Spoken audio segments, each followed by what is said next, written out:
Streaming? You're streaming right now? Yeah, for Patreon, $10 and up. Oh, so we do this part live? Just us. Oh, sure. Yeah, you'd need my video. Right. I mean, we got your audio. Yep. But Right. yeah, it's just a live look behind the scenes that. There's only like 5 people that can see it. Yeah. Sure. But basically a making of as part of a. Making of. I don't even remember. Was that B Righteous that thought of it? I can't don't remember if it who was was. Righteous or Mark. Yeah. One of those two. I said, you know what? I might have been Mark, because Mark really used to, because when he had more time before, he really watched getting the podcast early if he could. Mm-hmm. And I'm like, well, hey, you know what? That's actually kind of pretty much all of our podcast cheers were ideas by fans. Yeah. Right. So how do you stream just for Patreon? You make an unlisted stream on YouTube, and then you make a patron post, and you put your unlisted stream in it. And then you select the level of supporter that can see it, which in our case is 10 and up. Every now and then, we'll actually send it publicly live to like advertise that, hey, you can support us on Patreon and get this every week. Sure.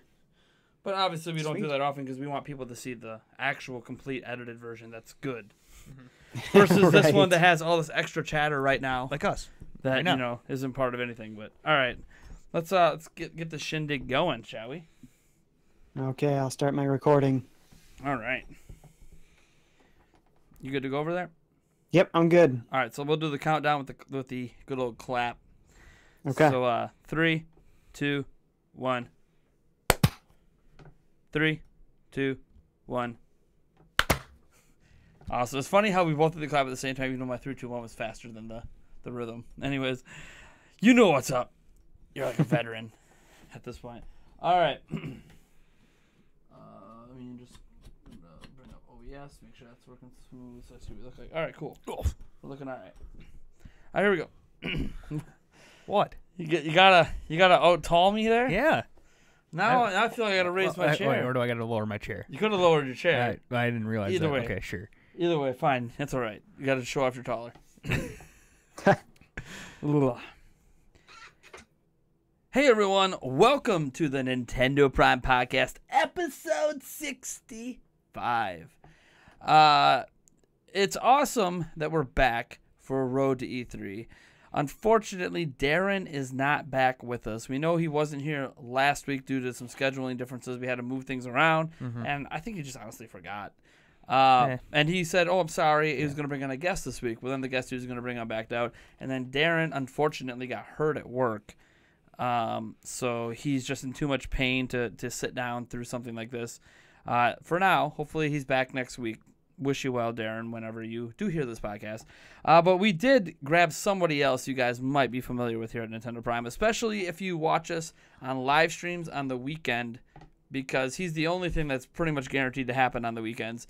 That is Mr. 5J Gaming. Hey, guys. And this is also maybe a good time to mention that while most of you guys are going to see this after the fact, 5J is actually a regular member of our Prime Cast, which made a return finally after being gone for... It's funny, we had a Prime Cast for 2 weeks, then nothing for 2 weeks, and now we're back. But that's kind of how things go when you're launching a new show and scheduling conflicts and things just come up. But hopefully, as we get into the summer, we kind of get this regular ball going with that. For those who don't know, the Primecast is a different podcast. It's a live podcast with a live Q&A session, and we talk about news. Whatever news happened for that past week that deals with Nintendo stuff.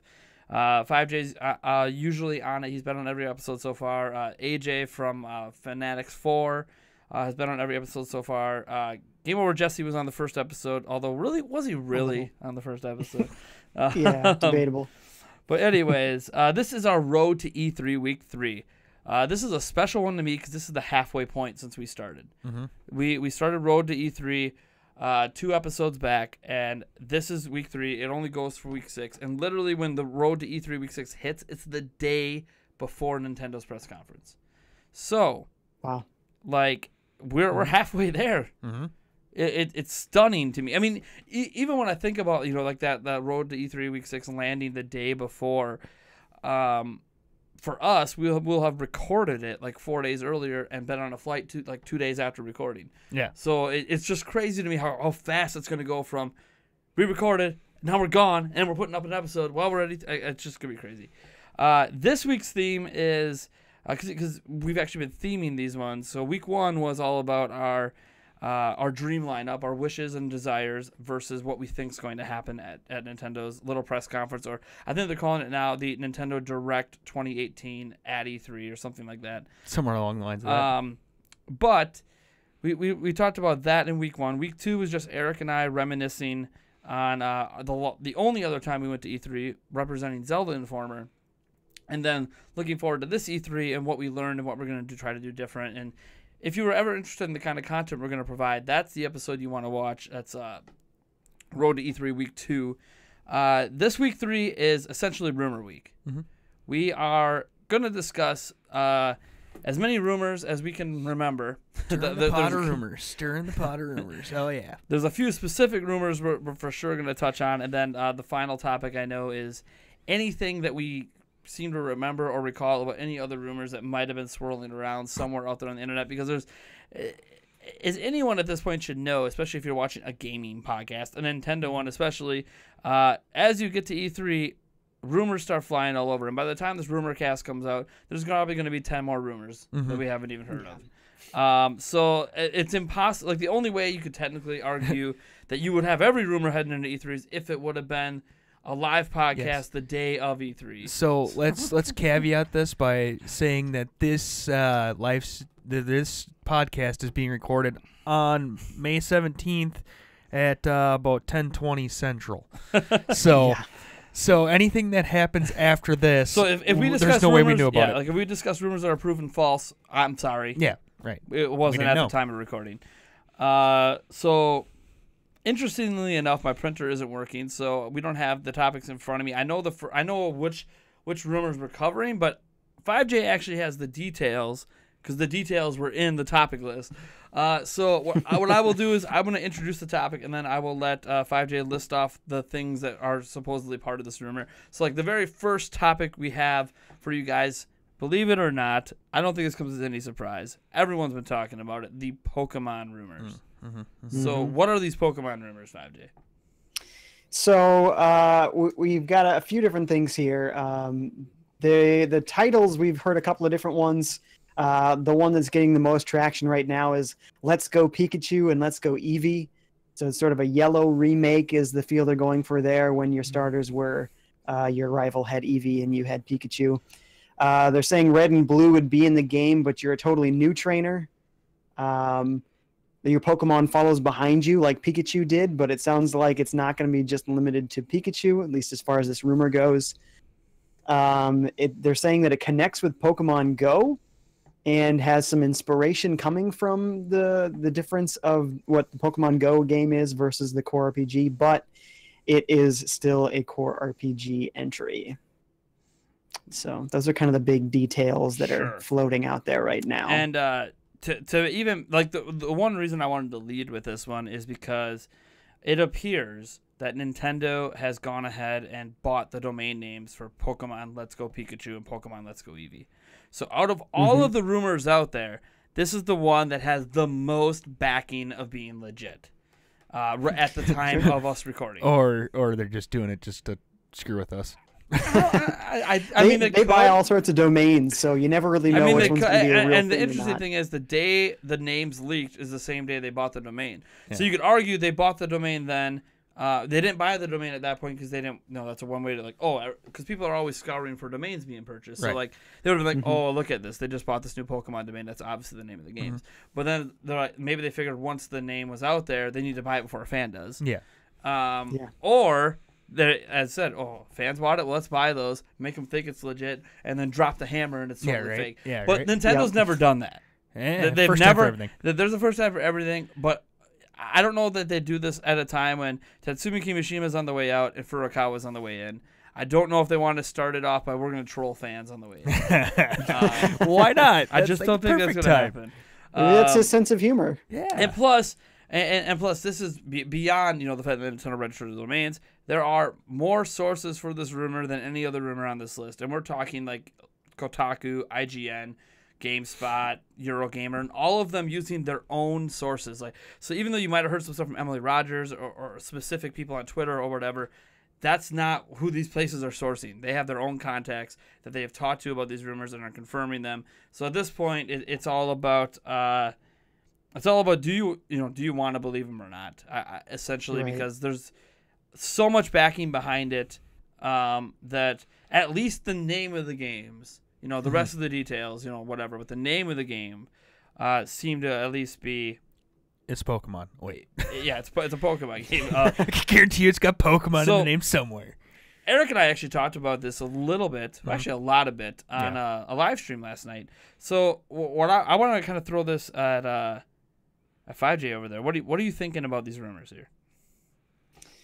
I can totally see them going for yellow instead of red and blue, simply because they've already done red and blue remakes. They haven't done a yellow remake. There were interesting ideas in yellow that they haven't come back to yet, like having the Pokemon follow behind you. Like, that happens in the show all the time. Anytime they go anywhere, they always have their Pokemon outside of their Pokeballs following them.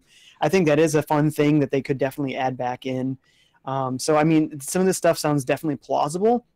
Connecting with Pokemon Go, I think that even could be plausible as well, because thinking about what they did with Heart Gold and Soul Silver, they included a little Poke Walker, so that when you weren't playing the game, you were still getting your Pokemon experience and stuff, that when you did finally get back to the game, you'd sync it up with this little walker and they'd give you experience. It could be something like that as well, but it's syncing with your phone that you have on you all the time. So honestly, it does sound very plausible. I mean, I'm not crazy about the names, but I don't know. There's a ring of Nintendo's just crazy enough to do this sort of thing. Yeah, well, it's one of those things where, at least in the Nintendo Prime community, there's been a lot of backlash against this rumor, because a lot of people don't want it to be true, and the more and more it sounds like it's going to be true, the more and more pissed off people seem to be getting. And my whole thought is that this should. Basically how I've been looking at it the whole time is Pokemon Go is the biggest thing to ever happen to Pokemon. And I'm not talking like it revolutionized things, but what I mean is, like, there's so many people that play the game. Mm-hmm. It is the highest peak concurrent user base ever for any video game in the history of video games. Nothing's even been remotely close. Like, everyone's Fortnite's concurrent player base, nowhere near the peak of Pokemon Go. Yeah. Right. And even Pokemon Go, where it is today, is higher than most games will ever see ever. Yeah. So it's well over a year later. It's like insanely popular even to this day still. And I think Game Freak looked at that, and they looked at the fact that a lot of fans note that Game Freak seems to have been chasing quote-unquote Gen 1ers. And for those who don't know what that term means, it's essentially people who only played Gen 1 and thus think Gen 1 is the best Gen ever and never played a Pokemon game. And I mean, I don't consider myself to be a Gen 1er, but obviously I have fun. No, I was a Gen 2er. I have fond memories of Gen 1 and Gen 2. And I've dabbled in other generations of Pokemon. Right. But, obviously I haven't been as into Pokemon as I was during Gen 1 and Gen 2 when I was a kid. I don't know how much of it was the time period of being a kid. Right. Or how much of it is I just don't like things that have changed in Pokemon over the years. But my feeling is that they saw Pokemon going, they're like, we need to do that, because when they talked about, all these things they might have done to get Gen 1ers back in the past, you want to know why? Because Gen 1's the best-selling generation of Pokemon games. Mm-hmm. Mm-hmm. No mainline core RPG Pokemon has sold more than Gen 1. So they're looking at it as, we need to get back to that.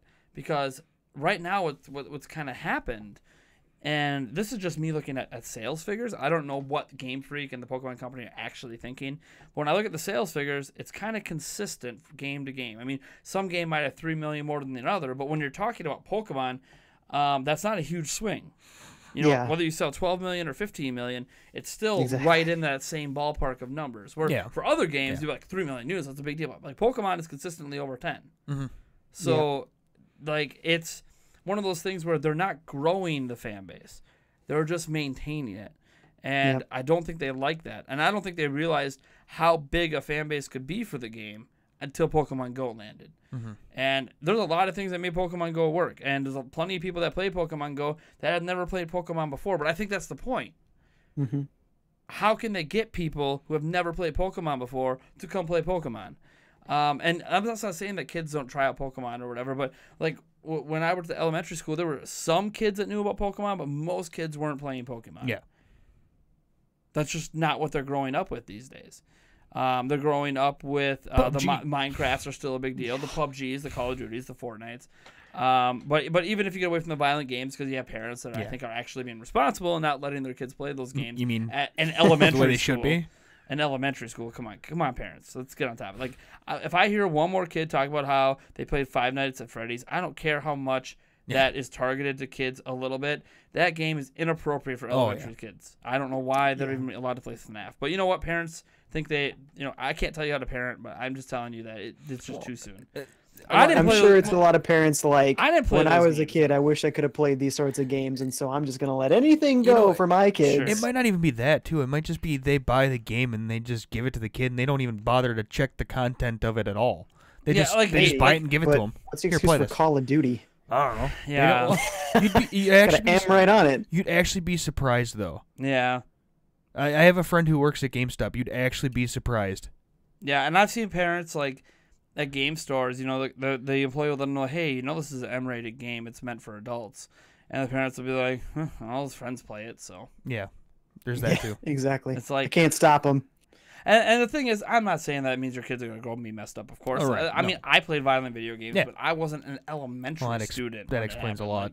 Like I didn't start playing those games until I was, like, over the age of 10. Yeah, for sure. So it's like, you're playing it at age 4, 5, 6. I'm sorry.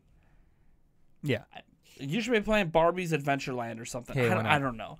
Nothing wrong with that. Something that's... Heck, play Legend of Zelda for crying out loud. Yeah. Even the one that's rated T is better for you than some of these unrated. Anyway, obviously my opinion there. But I feel like what they saw in Pokemon Go is look what could be. Now, obviously, we're not going to hit the same kind of user base because there's just way more phones than anything else in the world out there to potential audience. But they look at it as, if we're going to pass Gen 1, we need to learn what Pokemon Go did to capture everyone. Right. So while that might upset the current player base, I actually liken this a lot to Breath of the Wild because there are a lot of detractors from Breath of the Wild. Believe it or not, despite all the Game of the Year awards, despite it being the best-selling Zelda game of all time, there is a significant chunk of Zelda fans that have been playing Zelda games this entire time that do not like Breath of the Wild. They hate the breakable items. They think the world's too big. They hate, like, dungeons. They really, really hate the dungeons. The fact that there's no traditional big dungeons. They hate the Korok seed questing. They think the characters aren't fleshed out enough. They think the world's too empty. They think this. They think that. They think a zillion and one things that they point out that they feel all the other Zelda games did better. And that this doesn't feel like a Zelda game. It feels like an open world RPG that has Zelda slapped on it. And I'm not going to sit there and say they're wrong. Right. That's their subjective viewpoint. And to a certain extent, I can kind of agree. Yeah, but I use this as an example of Pokemon fans today who are really upset with these rumors. Because I'm not saying that Game Freak and the Pokemon Company doesn't care about you, because they've been giving you games that you obviously have been enjoying for decades. What I'm saying is Game Freak is tired of being stagnant. They think they found something with what Niantic did with Pokemon Go to stop being stagnant and start growing the fan base again. And I feel like that's what they're trying to, I fully admit I'm not that into Let's Go Pikachu. Yeah. And the way you see Go in that mock-up logo or whatever, it's kind of like clearly a Pokemon Go reference. Right. But it's also a way to hook people who maybe have only played Pokemon Go, because they're going to see it and be like, wait, is that Pokemon Go 2? Well, what is that over there? So clearly it's a way to try to grab that audience. But it's a fantastic yet really horrible marketing. It's a good marketing move to Go players. Right. Kind of sort of a bad marketing to already existing Pokemon fans. And the thing is, I've always thought Pokemon naming conventions are bad anyways. Like Diamond and Pearl, Red, Blue. Like, what the hell does any of that mean? Yeah. Yeah. Well, it's somewhat similar as well to Hey You Pikachu. But yeah, Red and Blue kind of made sense with... I just wish Green would have actually had... Well, Red and Blue, I mean, because of the cartridge colors and the name of the characters as Red and Blue. No, not just that, but, Fire Water with Charizard and Blastoise.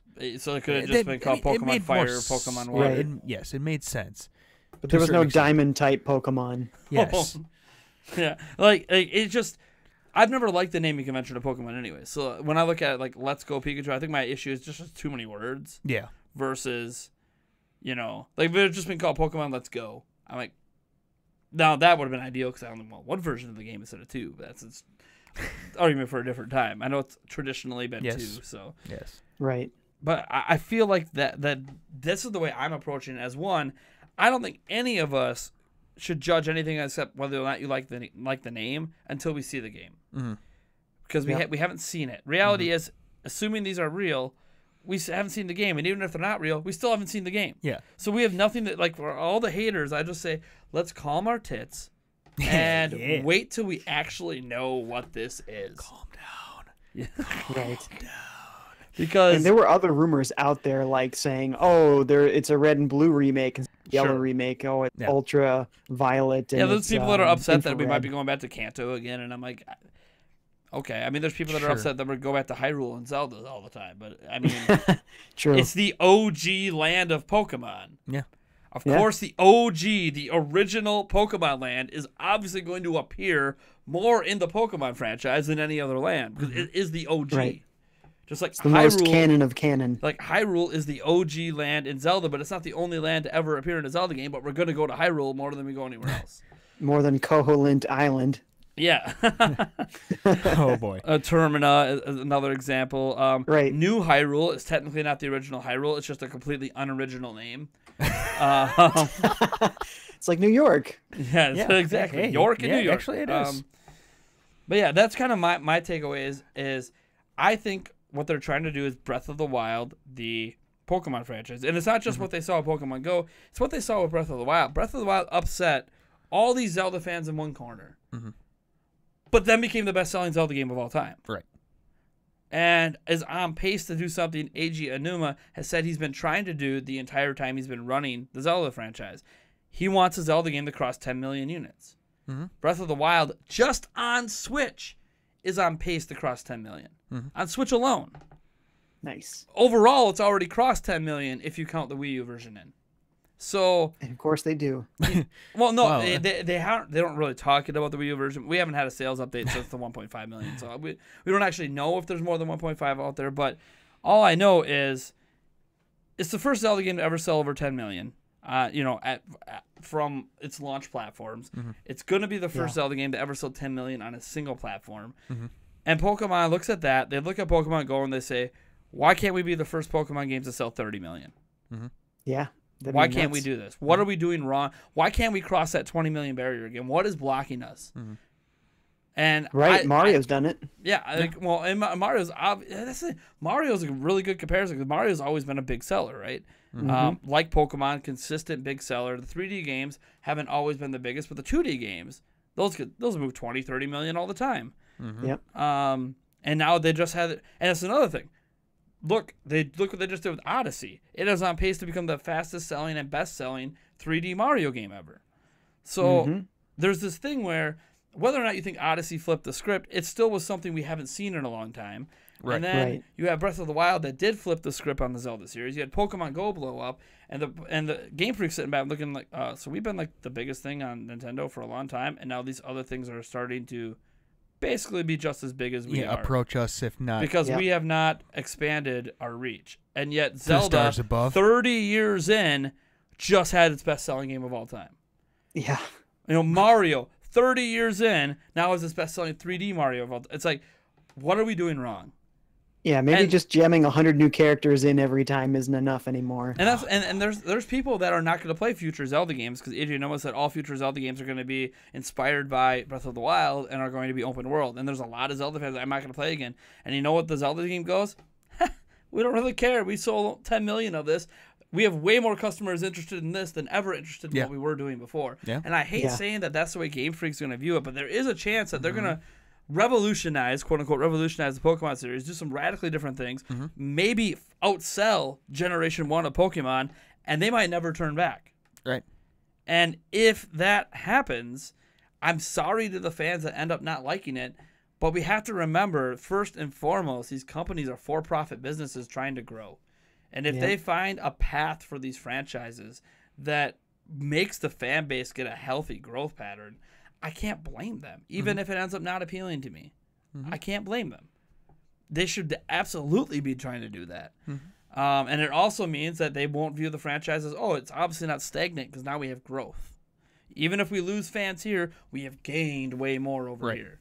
And I think that does scare some Pokemon fans. And there is another rumor I didn't throw in there that's attached to this. It's that Game Freak's actually working on 2 Switch Pokemon games. So there's this one, and then there's one that is like a more traditional style one that might be for 2019 or 2020. And I think the idea there is that Game Freak's trying to hedge their bets. They're saying, we're going to try this radically different thing. If it falls on its face, we're ready to go back to bring back the fan base. But if it blows up, I could see that other game never coming out. I think it's just one of those, they're trying to do what Nintendo did with the DS, where it's not the replacement for the Game Boy. The Switch, it's not the replacement for the 3DS. Like, it replaced Right. It replaced, but like they wanted to be like, if this flops, we're not putting all our eggs in that basket. Right. So they're like, we are trying to do something radical. That's what I view what they're trying to do with this, but they're not going to put bet the whole farm on it because they know this might alienate a bunch of fans. So we need to have something prepared to bring those fans back if this doesn't get the growth we want. If it comes out and is the worst selling Pokemon game ever, they know they need to instantly Clear backtrack. message. Yeah. And they don't want to wait to be able to backtrack, because if they wait until people react, it might be 3 years before we get a traditional Pokemon game, and that might be 3 years too long. You might have lost the audience by then. Yeah. So they need to be prepared, I'd argue even a year out from when Pokemon releases to have that traditional one ready if that flops. So I think that's what's possibly happening behind the scenes. Yeah, and that makes sense because they typically do release a new Pokemon game every year. Right. So I mean, new generations are usually there's a year gap than a new generation, but it's still one of those. We'll just have to wait and see. I honestly think that this Pokemon game or these para Pokemon games, they are trying to Breath of the Wild the series, and we'll see how many fans stick with it. How many fans? I mean, it could also be one of those things where it sounds crazy. For many people, it sounds stupid because they don't like Pokemon Go or whatever the case may be. And I just keep reminding people, remember the reaction to when you heard that Mario and Rabbids were teaming up? I'm sorry, that game turned out phenomenal. So the craziest, stupidest crossover ideas ever. It sounds stupid. And we're talking about within the same franchise, Pokemon Go and Pokemon. If it crosses over somehow and they make it work. Yeah. Right. It's not going to be for everyone, but I'm sorry to tell you guys, this might be a news flash. Pokemon games aren't for everyone. Yeah. Well, and that's another trying to point make it is for that everyone. Pokemon Go grabbed a new audience, which is the old audience, mainly older players instead of exclusively 12-year-olds. So they may also be trying to gather more of the older gamers out there instead of the perpetual young gamers Basically, out there. they're attempting to get Gen 1ers back, except this time they think they found a way to do it. Yeah. Unlike all the Yeah. other prior attempts that never brought them back. Right. But it's not just that. I also think they want to introduce newer gamers. Like, a lot of kids even know about Pokemon Go. It's a phone game. They all have their smart devices. So they know about it. And they maybe even played it at one point. So I just kind of think that Pokemon's doing, they're hedging their bets. They're making sure that everything's not in one basket. But then at the same time, they are trying something radical. And I'm not going to judge it until we see it. Yeah, definitely. I'm obviously taking the cautiously optimistic approach here, but as you guys all well know, I fell out of love with Pokemon a long time ago. So maybe something radically different like this is what I need to get back into it, or maybe it's so radically different that I don't recognize it, and I'm like, you know what? I'm just gonna play Pokemon Go. Yeah. And leave it. This is garbage.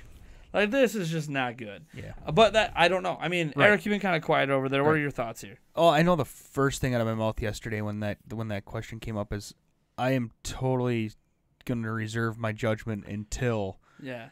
I mean, it's see hard. any sort of gameplay or for sure concepts Yeah. for the game. Yeah, because when you say like inspired by can't. Pokemon Go, you can think about all the things you don't think would work in an RPG. Right. Flicking Pokeballs. Yeah. Especially when you're holding Joy-Cons and having Yeah. to take your hands like that. That to me feels like it would just be really weird. I mean, it'd be kind of interesting. But if- they've been adding a lot of touch stuff to Pokemon, Sure, so I mean, it's right. really But it's all not been out of optional. the realm, Yeah. of possibilities. Yeah, like but I always think, but there are some things I like in Pokemon. You take your Joy-Cons off and you make your throwing motion, like you're throwing your Pokeball. I keep bringing this example up because I want this to happen. A Pokemon game where whoever you're friends with on your Switch, when they beat a gym, they can become that gym's leader, and in your game, you're fighting against your friend who's now the gym leader. Like, how cool would that be? Even if you're not actually like battling an online battle against them, it's just the AI version of your friend. And how his cool team. would it be just to wander around with your friend with him? I mean, think about that. You want to create some rivalries, especially after you beat the game, and you could go back and keep recapturing gyms from your friends, and try to become the gym leader of every gym. Yeah. Like, wouldn't that be, like, that's one of the appeals of Pokemon Go, where people keep going up and trying to capture gyms and create these factions. Well, instead of making this a big online faction thing, have it just between your friends. Yeah. You know how much back and forth Eric and I are going to do about whatever gym happens to be our favorite gym? Yeah. Or be like, that's my gym. No, that's mine. Like, hey, have you turned on Pokemon this week? Yeah.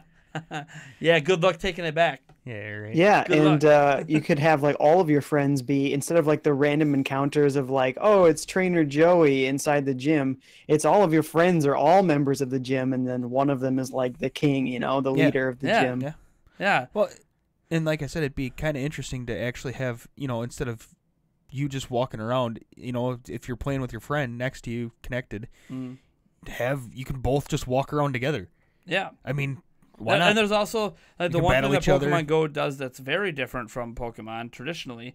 There's no random encounters. You choose if you want to encounter a Pokemon, because you see the Pokemon in the world before you try to capture them. And that's something that if they go with a full 3D world, which I think some people were very interested in exploring Pokemon in a full 3D world, random encounters, as much as that has worked in certain games, I think in Pokemon it makes more sense that you can see the Pokemon and decide if you want to approach it or go around it. Or they've experimented with that a little bit when it was like the Pokemon radar or something like that. Yeah. Where you can see like the bushes rustling, and then your radar will tell you what it is, and you can try and hit that spot to hopefully catch that Pokemon. But it's not quite the same thing as completely non-random encounters. Or like I said last night too, that you can, if they do show the Pokemon on the screen, how many times have you gone to a patch of grass and just kind of wandered around aimlessly until hoping to find a Pokemon? Yeah. Where if you can walk up and go, oh, there's nothing here, and just turn around and walk away, it'll save you time. Oh, it's just a bunch of Rattatas. Yeah. And the legendary I want's not here right now. Yeah, right? Exactly. Saves you time too. Like it also to me makes the world more believable. Because technically Pokemon are just the wild animals of this world. Yeah. So when I'm walking around and I see animals, a lot of these animals are based on animals too. It's like, okay, these are wild animals. You should be able to see wild animals. Right. It should be like you're walking by a tree and a randomly monkey took can a jump step out, and landed on a Slowbro. It's like, do you know how big Slowbro is? Yeah, right. You don't just randomly step on a Slowbro. Yeah. Just have one. All of a sudden you're sitting there. You know how crazy it would be to just all of a sudden you're just walking around and all of a sudden this Rattata comes flying at you. You're like, oh God, run away! Yeah, it's. I just feel like if we talk about inspirations like that, I think those could be positive changes. Yes. But that's because I think those are just cool ideas. I don't even know if I would like it. Yeah. I gotta see how it's implemented. But I don't know. I'm just more so speaking to the people who are so against this. Like, let's just wait and see what it is, and then you can decide if it's not for you. And if it's not for you, I guess we'll know if they made a good decision when it comes out and we see the sales figures. I mean, if it comes out and all of a sudden it's record first week sales, like never seen before, they obviously did something. Yeah. Again, so, I think we can almost all agree on, though, the names are a little meh.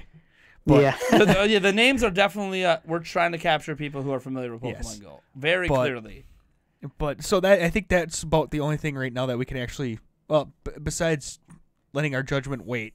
Yeah. Outside of that, I mean, it is weird having the game's name after it's Pikachu. Yes. And I know a lot of us associate it as Pokemon Red is Pokemon Charizard. Yes. Pokemon Blue is but you still had a choice of 3 Pokemon. Right. And Pokemon Yellow is really just Pikachu because you get Pikachu. Yeah. That one was literally called the Special Pikachu Edition. Yeah, I know it was called. Yeah, but that was kind of like a subset of the title. It was still Pokemon Yellow. Special Pikachu edition. Yeah, and the interesting thing there too is that not only was it, a special edition, it was actually tailored after the story of the anime. Right. So It was, maybe right. we're looking at a tie-in to a new anime series. And that as could well. be great as well because from what I have heard, now I haven't paid a whole lot of attention to anime. I've watched a little bit of the Sun and Moon one because it's on Netflix now. But I've heard that the games and the animes haven't always tied together as well. Like those, No. like there's Sun and Moon anime, but it doesn't really tie in with the Sun and Moon game. They're Right, just like it's the same same gyms or world, whatever. Well, there's not same gyms in Pokemon. Sun and Moon, but- It's just not the same. The stories don't really line up. The characters don't always. It's like it would be kind of cool if we get a full new generation or remade generation or whatever it is with new anime and even new trading cards. Everything that just kind of goes together.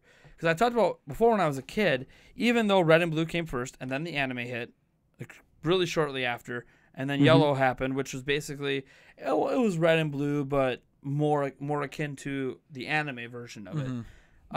And then you had the trading card game, and also like everything felt interconnected. Like Red and Blue inspired the anime, which made them release a third version of Red and Blue that kind of encapsulated the anime in the current version of the games. And then you had the trading card game, and everything just felt like it meshed and worked well. Yeah. To me, and this might be the biggest thing that pushed me away from Pokemon. Is I kept watching the anime, and I was playing, Gold and Silver, and playing, what was that, Diamond and Pearl? I can't remember. Whatever was after Gold and Silver. And I'm just like, these don't seem connected anymore. And when you start disconnecting it like that, I wasn't interested. And I realized, some people, oh, what about the first Pokemon movie? That never happened. I'm like, you're right. The first Pokemon movie never happened in the game, but it definitely made Mew feel like a huge deal. Mewtwo feel like a huge deal. Right, yeah. And thus, when you could get them in the game, that was a huge deal.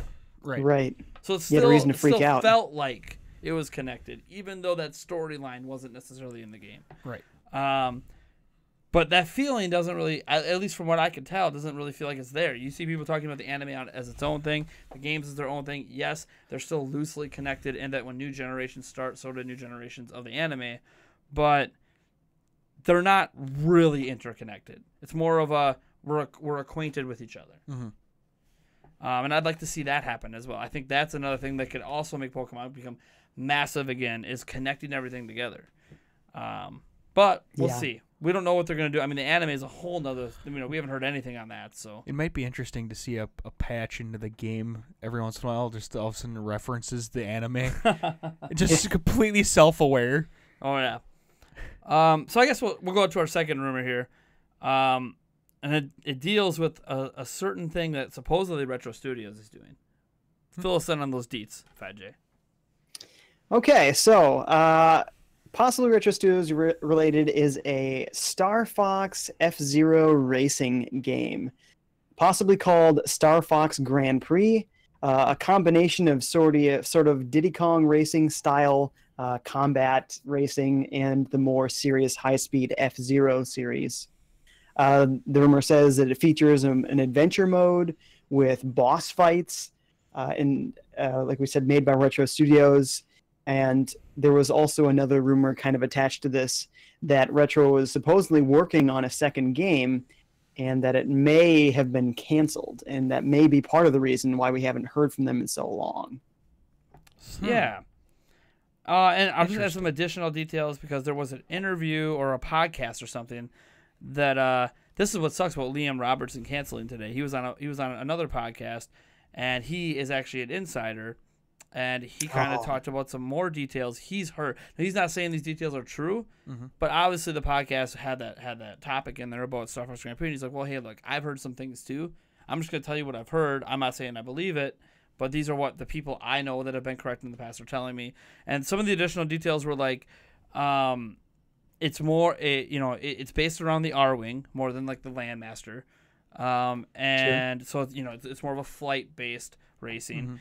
And when you're even doing multiplayer races, you can actually shoot and kill enemies that come on the screen to get boosts.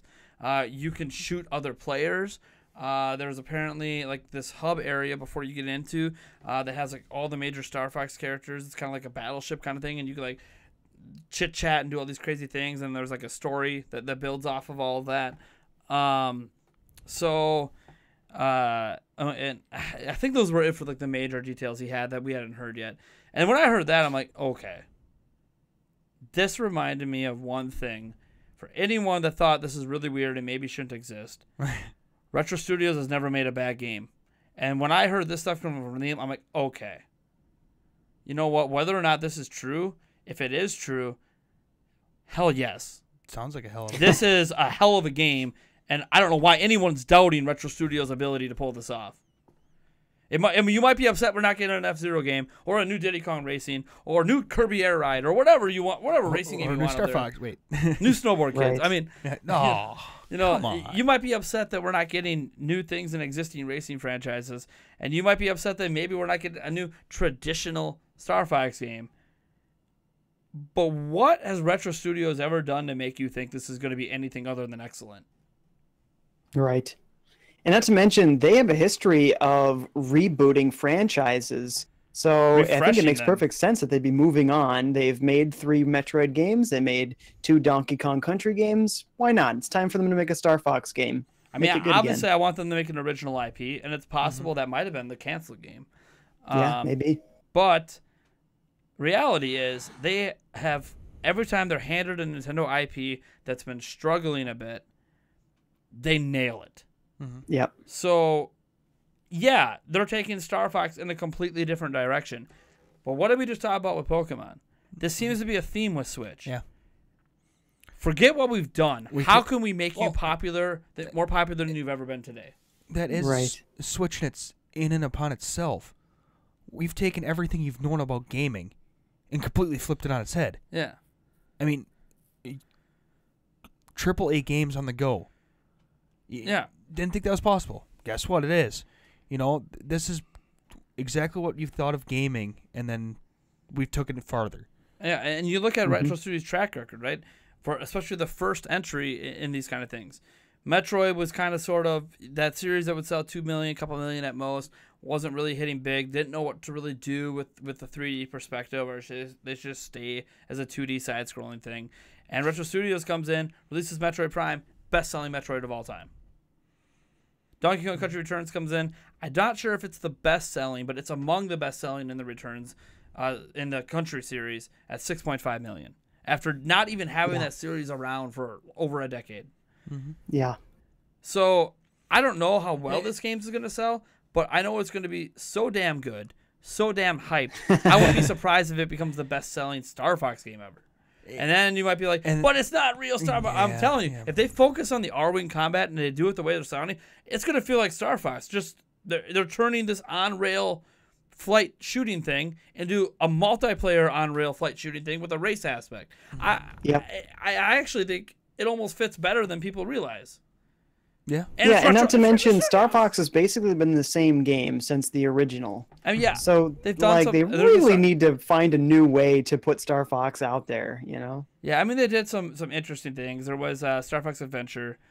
Right, but that was another game that they put a Star Fox skin on kind of thing. Sure.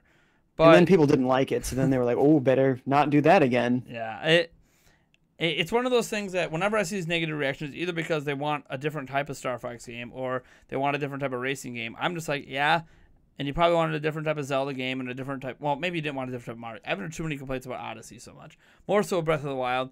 You wanted a different type of Pokemon game, and now potentially this could be the best-selling Pokemon game. You want a different type of Star, like, Nintendo is all, what does Nintendo always preach anyways? I'm not going to say this is what they're all about, but they self-proclaim they're always about innovation. Right. You can't have innovation by just doing the same thing. So people who want, and I'm not saying that doing the same thing that you can't innovate within that, but Nintendo's at their best when they're doing things you never expect them to do. Did you ever expect, say, 10 years ago, that we would have a full 3D open world Zelda game? No. Yeah, no. I mean, Ocarina of Time, most people figure is the closest we'll get. So maybe we'll get something like that or Twilight Princess, but even those are kind of linear. It's not really open world.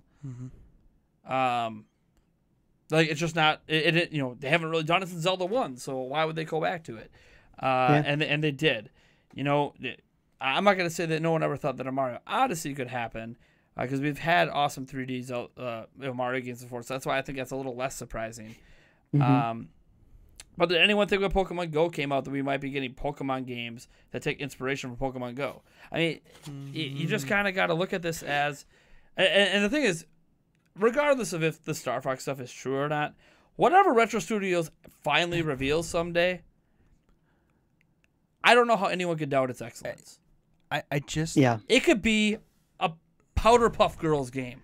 Powerpuff, Yeah. Powerpuff Girls. And Why not? it's still going to be excellent because it's Retro Studios. Yeah. It's kind Not of like, to mention their expectations are sky high, so if it wasn't excellent, and they wouldn't release the game. Right. And the only thing I will say is that it's almost unfair to Retro Studios. Nintendo themselves treats Retro Studios a lot like they treated Rare. 'Cause think about Yeah. the stuff they're doing. All these were things that Rare did. Took beloved Nintendo IP and did something new with it. Like when Donkey Kong Country happened, that was a completely new direction for Donkey Kong. Yeah. It's completely different from what Donkey Kong had ever been. So, and I'm even, you know what? I'm just gonna sit on that example right there. For anyone who hates completely new directions over what the franchise has always been, if you love the Donkey Kong Country series at all, whether the rare versions are better to you or the retro versions are better, either way, that entire series is a 100% departure from what Donkey Kong was. Yep. Metroid Prime, even though you can say it has the feeling, it is not a 2D side-scrolling platformer. Yep. Completely different from what Metroid had ever been. A You had to first-person aim. shooter? I mean, that's What? totally different. When was Metroid going to be a first-person shooter? Yeah. When they decided to do it. So anytime I see people get upset at radically different directions for things, I'm like, but when Nintendo does that, it works. A lot of the For time. the most part, yeah. When it's radically different, a lot of times it works. So it's like, let's just sit back and I know it's hard. It's hard when you love something and change is coming. I think a lot of it What? has to do with just the different types of games and the names of the games that are getting thrown around being combined. It's just who thought? I mean, it's not like it can't work. It's who thought of this? Well, to me, this is, if all the let's assume all these rumors somehow are true. This is Nintendo at their best. This is Nintendo living up to their claims that we like to innovate, and they're doing it within the IPs they already have, as well as releasing new IPs like ARMS and Splatoon. Like, this is the Nintendo what excites me about Switch so much, actually, ironically, is that this is the Nintendo I grew up with. You had new IPs and radical new directions for games coming out nonstop through the 80s and 90s. Right.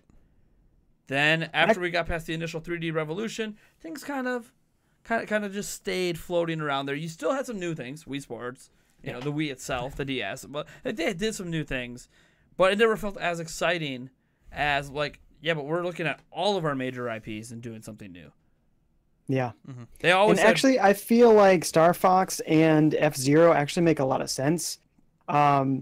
They feel like they could be like different solar systems inside of a same universe. Sure. Where, Yeah. It's entirely some of the possible that even like later- F-Zero, Star Fox, and even Metroid could somehow interconnect somewhere, yeah. just based on And- the space theme, of course. Yeah. But Smash. So like you might think that like the talking animals of Star Fox don't fit inside of F-Zero at all. But when in the later days of F-Zero, there was a game on GBA. I think it was F-Zero GP Legends. yes, That game was super story heavy because there was a whole anime about F-Zero at a certain point. I don't think it ever came to America, but we got the Game Boy Advance game. And they had all sorts of talking dinosaurs and ridiculous over-the-top storylines, and that would fit just fine with Star Fox. Nice. Nice. yeah. So I don't know. I'm excited for this. I almost hope it's real because I Yes. think it's just crazy enough I- for Retro Studios to make it work. I hope it's real just in the fact that it's crazy. I like Yeah. this crazy Nintendo. No matter what franchise they tackle, is making me just smile so Right. much. Right. So, like, for all you guys be like, oh, it's just nothing but a Wii U port machine. Well, you see what they're doing with all these IPs? Because this is crazy. There's a reason that maybe it's taking a little longer for these things to come out. You see what they're doing? Yeah. Right. Yep. The Like- ports are just keeping the interest going while they work Exactly. on the weird stuff. They're holdovers until you start getting this crazy stuff that's going to make the Switch potentially Nintendo's best-selling platform of all time. Like, let's Yeah. just... Nintendo's going for it. They are going all out. And I'm actually scared for when this generation is over because I don't know where you go from here. Like, how do you follow up Breath of the Wild? I don't know. How do you follow... Honestly, I have no idea. I don't have to worry about that. That's I was gonna say, Nintendo's it's a problem. good thing we don't have to worry about that. That's totally Nintendo's problem. So, and it's a good problem to have. Too many great things happening in a same time period. Yeah. Right. I guess let's touch on that last one quick, because it's actually a rumor that we don't know. At least I don't think we know much more. It deals with Smash Bros. Hasn't been a lot that has really come out about it. There's some stuff from a while back, but I think anything that's more than like 2 or 3 months old, I just don't want to even feel like it's worth talking about because it's 2 or 3 months ago. People could have just making up whatever they want. Yeah, Right. or it has. Whereas now we're closer to a time when we're going to be playing and seeing the game. Mhm. So I know this one off the top of my head is essentially the only major, semi-major, supposed leak, rumor, whatever you want to call it, to come out is that Spyro and Crash are supposedly playable in the game. Oh yeah. And obviously the Crash one will be based on the fact that the Crash Reignited is coming to the platform, and Spyro or Crash Insane Trilogy. Yep. It's Spyro Spyro Reignited. Close enough. Is rumored out there is being announced at E3. You blow up Crash on enough TNT boxes, he might start a fire. You never know. Exactly. So, it's also the one rumor of the 3 that I feel like is just kind of thrown out there, and people are always Somebody's throwing just out Smash characters. Throwing out ideas and hoping it sticks to the wall. I hear a zillion and one Smash rumors for characters, Hey, and like most of them never come true. So we had a whole Right. section on podcast on just throwing out random characters. Actually, we and might have had there's more the than fact one. that Sakurai, and I know we're talking about things that have never been done before, but Sakurai, over all of the Smash games, has never included Western created characters. Mm-hmm. They've always been either Nintendo or Japanese The companies. Japanese companies. So like throwing 2 of those in the same game, one's unlikely, let alone 2. Mm-hmm. So it could happen. This is the generation that Nintendo's doing crazy We things. did just talk And about how I don't know that like you would consider adding a couple of Western characters to being crazy, but the thing is I don't know if those would be the characters that I would choose to add. who would you add? Well, I mean, we've Instead- already instead of established those it, two. but I mean, Banjo-Kazooie makes a whole hell of a lot more sense to me. It does. Maybe ukulele. No, that's not a big. Yeah, it's not big enough yeah. yet. But I feel like, yeah, Banjo-Kazooie makes sense in so much of it was an important part of Nintendo's history. Right, but is it But still it's also ongoing? owned by a competitor. Yes, the competitor wants them in the game and would probably allow Nintendo to use them for free and might even let Nintendo keep all the money they make off of that character and not even charge a licensing fee. I can see, Phil Spencer being totally okay with that, Yeah. especially if they plan to bring Banjo-Kazooie back eventually. Yeah. But my thing is, that's just like saying a character that Sony fully owns is going to be in the game. It's just not going to happen. Well, right. No, but I would love for it was to one of those happen. things that those wouldn't be the characters that I would choose. I just don't think. I don't think it's Banjo-Kazooie. I don't think is because as we just noted, Microsoft wants it to happen. Right. But it's one of those things where I don't think Nintendo would ever even bother to ask. They wouldn't even consider Yeah. the possibility. No. Because they're like, we're not going to advertise a competitor's. No, I get it. Whereas we're like, if we advertise Crash, Crash is on our system. We advertise Spyro. But the it's thing on our system. is, Like they've had, the caveat is the thing that blows entirely in my face for this is we had Cloud. yeah. Or No. Cloud. What about Snake? Yeah, but Snake's we've a had real Metal head Gear scratcher. games. At the time, Metal Gear Snake Eater was on 3DS. So we Sure. technically had Metal Gear games. So there was still an argument, but there was an argument, like you can have an argument to include Final Fantasy characters of the Final Fantasy games that were on the platform. Final Fantasy VII has never been on a Nintendo system, Nintendo system. and they put Cloud in Smash.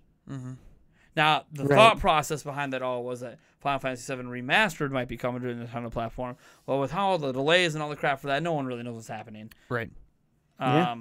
So who knows? Maybe the idea when they included Cloud was that it was going to come, but with all the delays, ended up not lining up. So maybe we end up seeing that, being a game that gets announced at E3 for Switch. But, Could be. but again, that's what blows up in my face when I say that is, but Cloud literally Yeah. makes no sense. Yeah. Of all the yeah. characters added, high demand character probably sold a crap load as DLC, At the same point, but in time, made no though, sense for all the other reasons that they add the other characters. At the same point in time, I want to also shame Nintendo. What the hell were you thinking not buying Rare? Come on. I mean, they were like just practically going, here, take our company. Please buy it from us. Please, please. I look And at then- this as twofold. the part of me wanted them to buy Rare, for obvious reasons at the time. The other part of me says, but if they bought Rare, they would have never bought Retro Studios. So we wouldn't have Metroid Prime. We wouldn't have, Donkey Kong Country as it is today. Granted, maybe that series would have continued with Rare. And the other side of the coin is obviously, we would have had more Banjo-Kazooies and more this and more crazy new IPs, more Conquerors. But I don't... There is something to be said that some of the creativity came from the people who owned Rare. And if they were no longer going to be involved in Rare, why would Nintendo want to buy them out? Why would Nintendo want to buy out the people that are making Rare what they are? Because now you're just buying IPs rather than paying for talent. Like, unlike when they bought Retro Studios, they bought the talent too. Right. But damn, I want those IPs. I know. and the biggest problem was Microsoft was making a hell of an offer. Yeah. And it was contingent on Nintendo being willing to sell. And they obviously gave Nintendo the first option to match that offer and buy the whole of the company. Right. Because Nintendo had owned... I can't remember if they owned 51% or not, but they owned a huge chunk of Rare. Of Rare, yeah. That's why all the games were exclusive. Yeah. It's kind of like Game Freak and the Pokemon Company. They own a huge chunk, but they're still their own companies. They don't technically own Game Freak entirely, but because of how much of each company they got a large own, share that, and the fact that they're also the joint owner of the Pokemon IP. People forget about this sometimes. I know a lot of people think, oh, Nintendo owns Pokemon. They're actually a joint owner.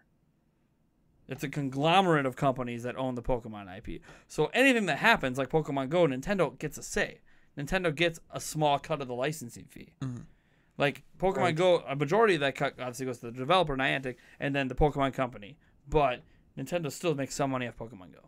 We're never going to see it in their financials. Probably due to them not realizing how big it was going to be. So it's like, oh, this little company, they're making a game. They want to keep some of the rights to their own stuff that they make. Sure, makes sense. Well, if they knew it was going to be a huge phenomenon, they might have been like, no. Yeah. Well, and it's not the only mobile Pokemon. There's Magikarp Jump. There's Pokemon Shuffle. So there's... Like, Nintendo doesn't care. Nintendo's only ever really flexed their muscle being like, you can do what you want with these mobile games as long as the core franchise stays on our platform. Right. That's kind of always been like, you can't put that anywhere else, even if you want to. Console. We're gonna flex that's our rights as IP owners. Like, you can't do that. And I'm not saying that Game Freak ever wanted to do that necessarily. They've obviously seen a lot of success. But it's just very interesting to me how that whole situation played out. And now, Nintendo owns Retro Studios. Retro Studios is doing its thing, which I'm very happy with. Obviously, I hope whatever game was canceled wasn't really canceled. It was just put on hiatus so they could finish Star Fox. That's what I'm hoping. Yeah, maybe. Because even the people who said might have been canceled, they said might, which means the people they're hearing it from aren't 100% for sure that game might not come back. Yeah, it could just be... It's just they know they're not making it right now. But that it or also the could be rumors crunch for time. it all died out. They weren't hearing anything. So the assumption is, well, we're not hearing anything. It's probably dead. Yeah, there's that too. I mean, it could also be it's crunch time for Star Fox. Right. Let's get this done, and then we'll turn around and come back to it. We need to get this done. And even if there's issues with it, like they said, it had a troubled development. That doesn't mean they're giving up. Like, maybe they're just waiting. Let's get Star Fox out so people stop complaining about why Retro Studios does not have a game. Let's get this amazing Star Fox game out. Whatever DLC we plan to do, have a small team work on it. Then we'll go back and be like, look, while we're doing that, let's see if we can fix this amazing idea or whatever we had. And maybe it was to the point where it was actually behind schedule enough where they had to pull everybody off that other IP just to get it, back onto their schedule. And this happened not at that it's Nintendo announced. too in But Breath of the Wild. They pulled Monolith Soft to help get that game out. Yeah. When they did. The delays, but to get it on Switch, they pulled Monolith Soft. Like, look, we need help. Come over here. We know you're making Xenoblade 2, but we need you. Yeah. And we own you, so you have to do what we tell you anyway. but they wholly own Monolith Soft. So it's not like they had a choice. Right. But yeah, it's possible that, like I said, they are behind on their schedule that they needed other developers. Are there any other rumors you guys have heard out there you might want to touch on before we sign out here? I think the only other one I can think might be a little bit old at this point is that they might be doing a remake of Link's Awakening, similar to what they did with Samus Returns. Where did you hear that? That has me excited. It's one of my favorite games. Floating around the interwebs. Yeah, I don't know if it has a lot of interest, but It has interest to me. yeah. That's Yeah. why I'm like, where's this, and why have I not heard about it? This is If Yes. if it hasn't been a thing, it maybe needs to be a thing. it needs to be a thing right Right? now, like now. The only way Yeah. you can get me more excited is if you said they were doing it to Zelda 2, and I would just be like, oh my god. If it's not a rumor, well, let's make it a rumor now. Yeah. We're gonna start it here if it's not a thing. Speculation. Right. Yes. Speculation. Yes. I know some people might also want to bring up, because I know it was a popular video on our channel. We had that one video where where there was the big leak, which was the thing I got posted at GameFAQs by Lazzy Man and some other stuff. Some people are saying it's been debunked. Some people are saying it's not. It talked about the online system and all the announcements that would come on the 7th, which kind of happened but kind of didn't. And then they had the entire lineup of games for E3. Again, I mean, they were calling the Fire Emblem game Lustrous Daybreak. Just let that sink in. The new Fire Emblem game that's coming to Switch and should absolutely be shown at E3 because it's a 2018 title they claim. Fire Emblem Lustrous Daybreak. I'm not saying it's a terrible name. It's Okay. better than Let's Go Pikachu. I think they're if whether it's made up or whether it's a real title, they're clearly going for trying to make it sound like Radiant Dawn. So maybe Yes. it's an Ike starring game. That's what I'm you know? saying. It's not necessarily unbelievable they would do a weird name like that, but I don't know. I at this point, I don't really. We've talked so much about that. I didn't want to include that much in the rumor cast because Sure. it's been beating the ground. At this point, it's either true or it's not, and we'll know in less than a month. Yeah. So I figured, you know what? Let's focus on the rumors that have happened since then. And man, it's been primarily focused on these 3 games, mostly on the Star Fox and Pokemon stuff. But man, yeah. I mean, you guys that are listening in or watching on YouTube, be sure to go down to the comments wherever you happen to be listening, or you can email me or hit me up on Twitter at Ninty Prime, and just let me know, like, are there rumors you're hearing out we haven't even talked about? I'm sure someone out there is going to mention the completely fake Isle of Delfino footage. Because I've had that brought up several times. Let me just clear the air on that. It's totally fake, guys. It is literally the Unreal Engine 4 version that exists out there. You can play for free of Isle of Delfino with the Mario Odyssey skin put on top of that character. You can tell by the movements. You can tell by the fact that it lines up exactly with the Unreal Engine 4 demo that I have on my computer right now. You know what? Let me go download the skin pack for Mario, and I'll leak. I'll leak the rec feed footage for you. You know, off-kilter cell phone footage of a TV in a dark room is automatically fake. Every single footage of that has ever leaked out in Nintendo history has been fake. There has never been one instance of it being true. I'm just letting you know for some younger viewers that might be suckered into believing it. That's why we haven't had a video. I remember getting suckered into one like that regarding Smash Brothers for Wii, so Super Smash Brothers Brawl. Yep. There was a rumor that there was going to be a version or a mode in the game that had blood. Yep. And so there was all this off-screen shaky cam footage of these characters hitting each other and all this blood flies out. Well, obviously that was fake. It turns out somebody was just modifying footage of the money mode or whatever. And here's the thing. I'm not saying Isle of Delfino can't come to Mario Odyssey. I think there's a legit conversation you can have about that, but that's based on evidence that's already in Mario Odyssey versus some fake footage. So, because it definitely looks like, especially if you examine the world map at different parts throughout the game, that Isle of Delfino was on that world map at some point and got cut. That's what it looks like to me anyways. But there's a lot of beach-themed stuff there already. So, whatever the case might be, I want to thank DLC. What? DLC. Yeah, it could be DLC. Yeah. Why? No. Where you have some hot take over this? No. Some rumor you want to talk about? No, I'm starting one. You're starting it's DLC. Okay. Anyways, I do want to thank 5J Gaming for subbing in for Darren last minute. I know it's even. You want to know how last minute this guy was? He was on another podcast, and then got on live stream. Live stream. There you go. Well, Game Over Jesse, all his live streams are basically podcasts. No offense, Game Over Jesse, love you, but it really feels like let's get some more variety, please. Imagine if all I did was news and I had no original videos. I had someone accuse me of that on a video that was a completely original video, that I don't make original videos. I'm like, you're literally on an original video that has me commenting on another comment that was made on another original video of mine. Doesn't happen though. Okay. I Spy. gotta love the critics and the haters and whatever you guys want to frame them as out there. So thank you so much, 5J. Be sure, guys, to go subscribe to his YouTube channel and his Twitch. This man is a god of live streaming, I tell you. Works a full-time job, is married, and is like, you know what? I'm still gonna basically work another full-time job because I love it so much. Yep, that's how it goes. So, where could they follow you at, 5J? Yeah, so youtube.com/5jgaming. We can have a link in the description there so you don't put it spaces where it need not be or whatnot. Twitch.tv/5j. I'm also on Twitter at 5j and Instagram at 5jgaming. And just so you guys know, completely family friendly over there. You guys might see me, swear here and there and that. Like, I consider myself more of the PG-13 variety of family friendly. Especially in our night streams. Yes. But even sometimes, like it was like last week's podcast, I swore a bunch in it. Like we're the family guy of family. Yeah, we're the family guy of Nintendo family YouTubers. TV. We're the family guy of Nintendo YouTubers on. It is what it is. Yeah. And Eric over here, interesting story. Before he gives his Twitter handle and all that stuff. For the first time in Nintendo Prime history, if you guys are watching during E3 coverage, there will be videos that Eric Moore himself will be editing. Yeah. Yeah.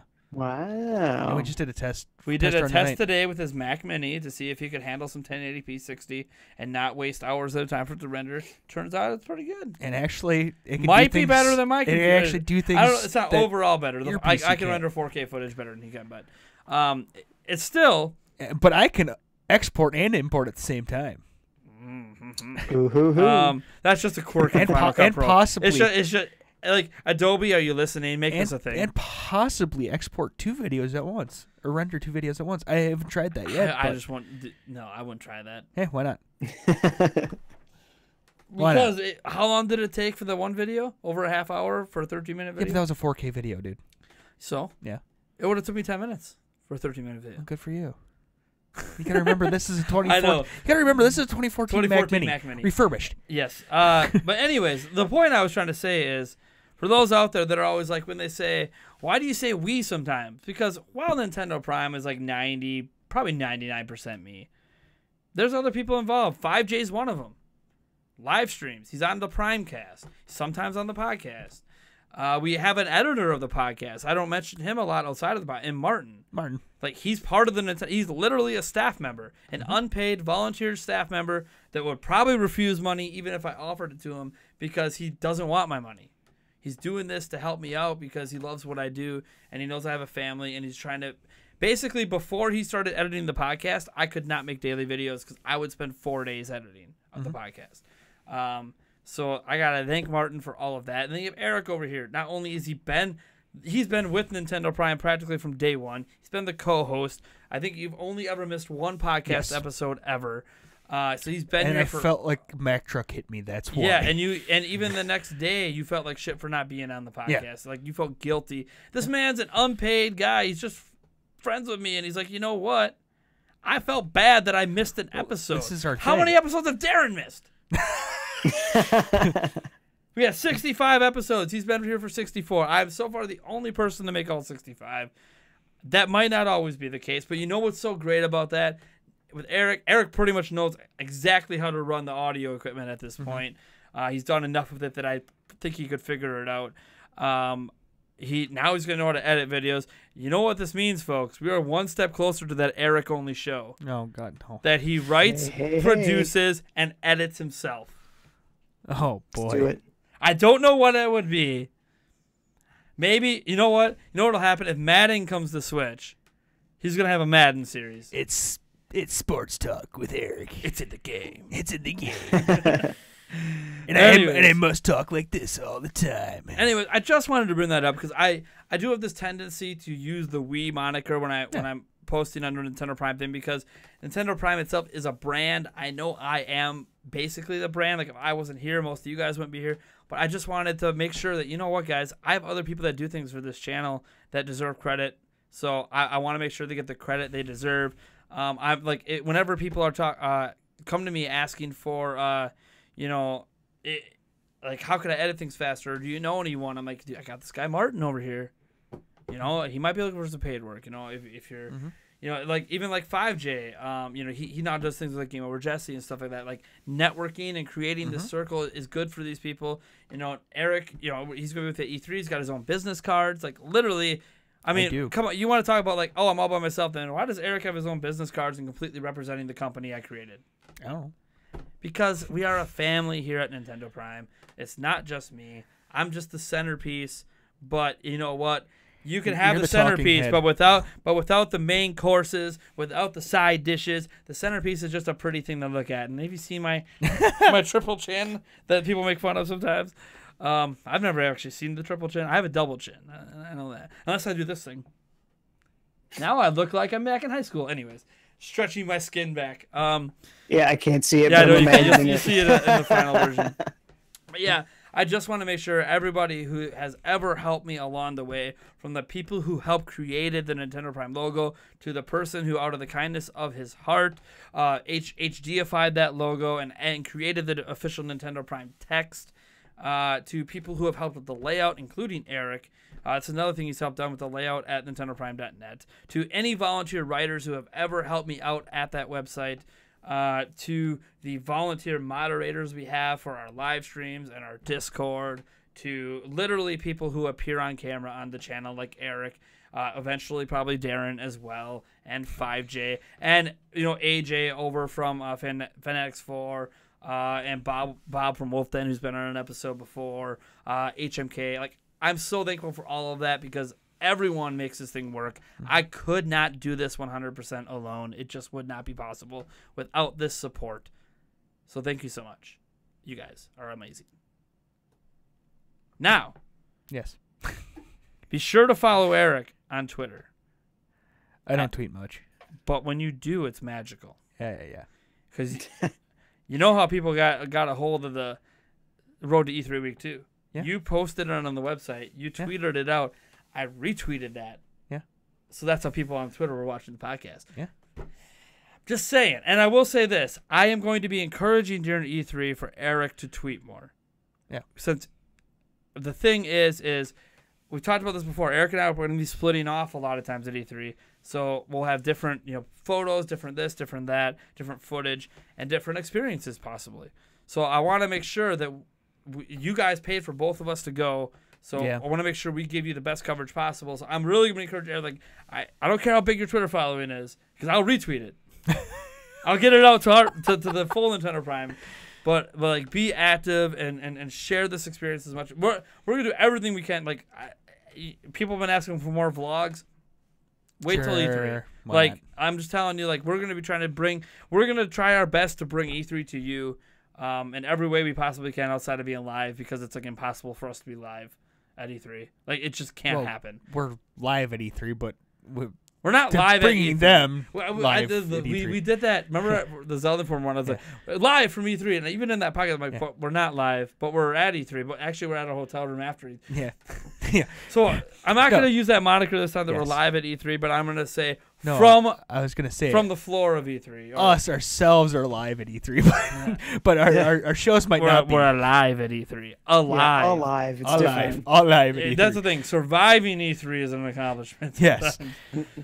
All right, folks. Thanks for tuning in to episode 65, Road to E3 Week 3. Be sure to tune in next week, because I believe next week is the Week 4 edition. That means we're going to be talking about, drum roll please, the worst drum roll in the world. It is. Martin, make it a better drum roll.